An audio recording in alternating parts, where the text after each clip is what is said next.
Hey everybody, Easi here. I'm back at it again today. It's not snowing, it's more like rain. I believe it's January 30th or 31st today. Thanks for checking out the video here. Today I'm going to be talking about climbing roses and how to build a trellis for those, good simple designs, and things to consider if you're going to be putting in climbing roses or climbing vegetables. This would apply to as well. So thanks for checking this out. Don't forget to hit the subscribe button. Yeah, the thumbs, smash it, and share it with a friend. This video, special thanks to Firefly. She asked a question or asked for some information around climbing, building trellises for climbing roses.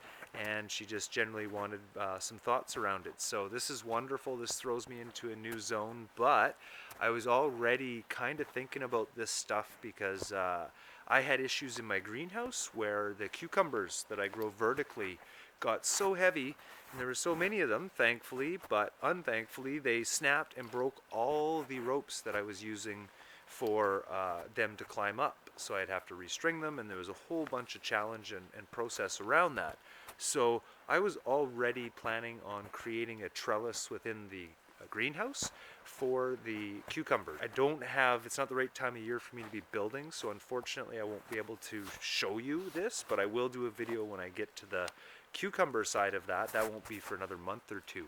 But we will talk about the trellises and what would work and what wouldn't. The first thing I would consider when I'm thinking about building the trellis is the predicted size of the plant that I'm going to be growing onto the trellis. I believe with roses, I haven't grown them myself, but I believe there's different sizes, probably similar to trees, shrubs, plants, etc., where you will have a predictable width and a predictable height. You don't want to make your trellis too small and have the plant overgrow it and have crowding issues. It looks like a mess for some, so that's not nice from the aesthetic point of view. But also, if you have crowding in on it, you can create an environment that's more able to support disease and pests and such. So it can get a little bit trickier. Also, maybe your production of flower, say with the roses, won't be quite as nice because the plant isn't as healthy. It's all crowded in. So first thing to think about when you're doing your trellis for the roses or for any of that stuff is to make sure you know how big it's going to roughly get and build bigger, slightly bigger. First thought. Second thought, what you're going to make your trellis from. There's a couple options. You could go with a strictly wood trellis. That's going to be your more inexpensive option, but also will be the one that doesn't last as long as the other option, which would be using metal. You can do a trellis out of that as well, and that will last longer but more expensive. The other thing that you can consider is a blend, where you would use a wood frame to hold the metal fencing, and then the fencing is what the plants would grow up and on. But when you're thinking about what you're growing on it, climbing rose bushes in the example that Firefly gave me, you want the trellis to be strong enough to withstand the growth of the canes and the weight of the plant, if there's any weight going on it, kind of like what I was talking about with those cucumbers earlier. Consider that when you're thinking about your design.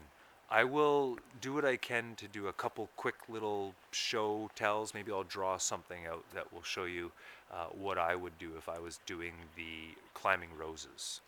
The one other part with the materials that you use for the trellis, if you do choose the wood option and if it's affordable enough for you, the ideal way to do it would be with a cedar type wood that can resist rot and wetness, so your trellis would last that much longer. Okay, so one of the quick design ideas for the only wood design for the trellis is going to use stuff like this. Hopefully we're seeing it good. This is a 1x... Work safe, everyone. This is a 1x2, and the other pieces of wood that I don't have to show you would be a 2x2. So that's going to be like two of these. In fact, you could put two of them together and make it, but you'll want one that's that dimension, or two pieces that are this dimension, and then probably about 4 of these individuals for the width of the bars going up. What you're then going to do is you're going to lay it out. I would put the distance between the uprights at no more than 4 feet. You get sagging and possible stuff happening with failure of your trellis. This won't be 4 feet because I won't be able to capture it quite right, but it will give you the idea. Oh, I need snowshoes out here. Okay. So you'd lay them out like that. You could also use a 2x4.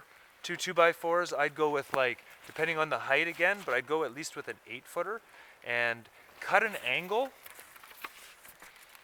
Cut the bottom on a sharp angle so then you can drive it into the ground. That's one tip. You're going to want to drive it 1 to 2 feet into the ground. The visual would be, imagine these are two 2x4s driven into the ground. This is standing up. And then about every 2 feet or so, we'd run more of these. And then what we'd do, we'd have them driven into the ground, screw these on, drill a hole first so this doesn't split. It's thin wood, it can easily split. Drill your hole first, put your screws in, stand this thing up, hammer it into the ground, and then you'll have your trellis for your plants to grow up. There's the simplest wood design, probably the one that I would do if I was going with only wood. I'll show you now the other alternative, which is, for me, maybe the one I would for sure do, which is going to be a wood metal fencing mixture. So I've come over to another part of the garden to show you a possible design idea for a trellis. I know this is my, whoa, I just dropped through the snow. I know this is a fence, of course, but I don't really have trellis examples right now out here. This though is how I'd probably do one. I wouldn't put all the horizontals you see coming across. I'd probably just put the top one. That's a 2x4. These are some posts, fence posts that are, these ones are really tall. They're probably 10 feet tall. Sink them 2 feet in the ground. Then what I've got for fencing here, you could find whatever you can source. You don't even need fancy new stuff, but this happens to be what they call deer and elk fencing, non-climbable, and it's 6'6" tall, 6 feet 6 inches. And then I just staple it on, chicken wire staples or chicken staples, I think, and just hammer those in. And you could sink your 2 posts, put your 1 beam across the top, and then put your 1 section of metal on there. Get the distance, the width you want based on your crop you're growing. That you'd be done. So there's the other example. This is probably how I'd do it if I was growing a bigger hedge. The next thing to think about with the trellis, whether it's for your roses or your other vegetables, would be to think about the location that you want to put this. You want ideally to have the face of your trellis facing south, especially with your roses, because you want to see the flowers and they're going to grow towards the south and they're going to bloom that way. So if you can orientate, I guess it would be east-west for the length of your trellis, then you'll find that it'll grow facing south and facing where you've positioned your trellis. Also think about trying to, especially with roses, get it in a spot where you can see them, right? You may find this perfect location that's east-west, south-facing, all that good stuff, but you don't see them. So that's not cool. You want to see the beauty that comes from those plants for sure. Also, if you're going to grow them next to a house or a building or a structure like many people do, you want to make sure you set that trellis far enough back from the structure itself so you have space to get behind it. And then you can prune and deal with stuff from there. So you don't want to have it pushed right up against the house. You also don't want it up against the house for other reasons. It may grow onto or close enough to your house that there's a lot of moisture trapped in there or there's damage done to your house itself. So keep that in mind when you're thinking about the placement. The other thing is you want to be able to get the trellis anchored into the ground. So you're going to want to have the ability, if you can, to sink your posts that you're using 1 to 2 feet preferably, so you have less chance of it sort of coming down on you.